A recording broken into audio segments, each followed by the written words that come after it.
if you would, please. So this one time I was huffing Jake Gyllenhaal. That's not true. I've never done that. I would like to.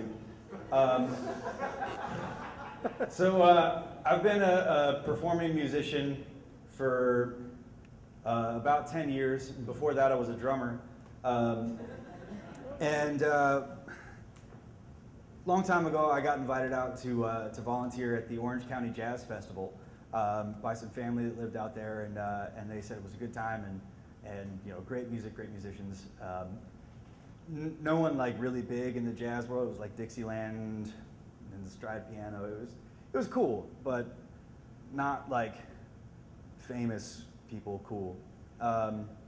So you know, I thought a lot about tonight, and I was thinking I could tell a lot of stories about the time Rick Derringer was an asshole and decided to open for me instead of me opening for him, or the Kentucky Headhunters, the time I got to play with them, and it kept coming back to this story about leaving the Orange County Jazz Festival. So when I was flying back after a week working there and you know, just being a part of it and hearing some really great music and talking to some really interesting people, it was time to fly home. I had some time to kill. I went to my hoarder great aunt's house in El Segundo, and she wanted me to look through some records and if I wanted to take some records home. And so I sat in the dirty shag carpet for 20 minutes tops, thumbed through some records. I took one or two to like not make her feel bad. There wasn't really a whole lot that I wanted. And then I gave her a hug and I was like, all right, I'm going back to the East Coast. So I went to the airport, got on the plane, and I had one stop in Nashville. And so I get on the plane and fly to Nashville. Not a big deal, but while I'm on the plane, I normally sleep on planes, but I kept waking up because I kept feeling these pinches all over my body, and I realized that I had fleas like crawling all over me on a fucking airplane, which sucks.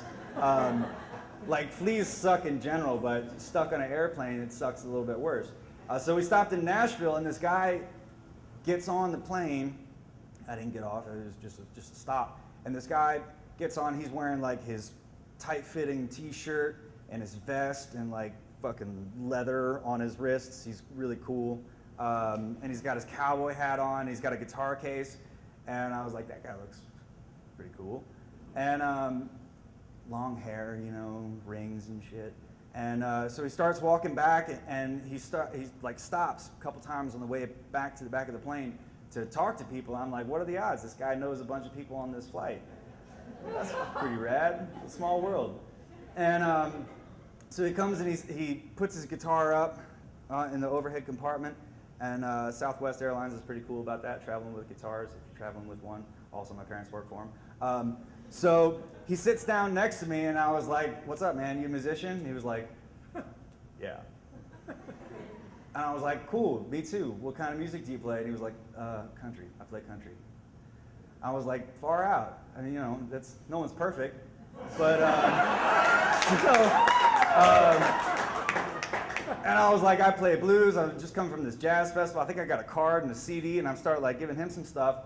And he's like really put off by it. And I'm like, this guy's kind of a dick. I'm trying to be a comrade musician. And so he starts giving me a bunch of stuff, and his merch looks a lot nicer than mine.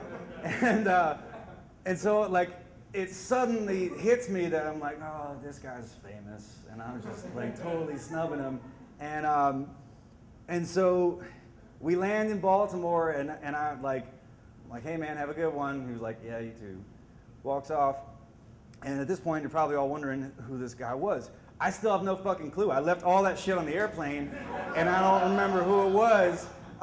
So the reason I'm really telling this story is to get on a mass media thing like YouTube, and if you're out there, I'm sorry I didn't know who you were, and I'm really sorry if you got fleas.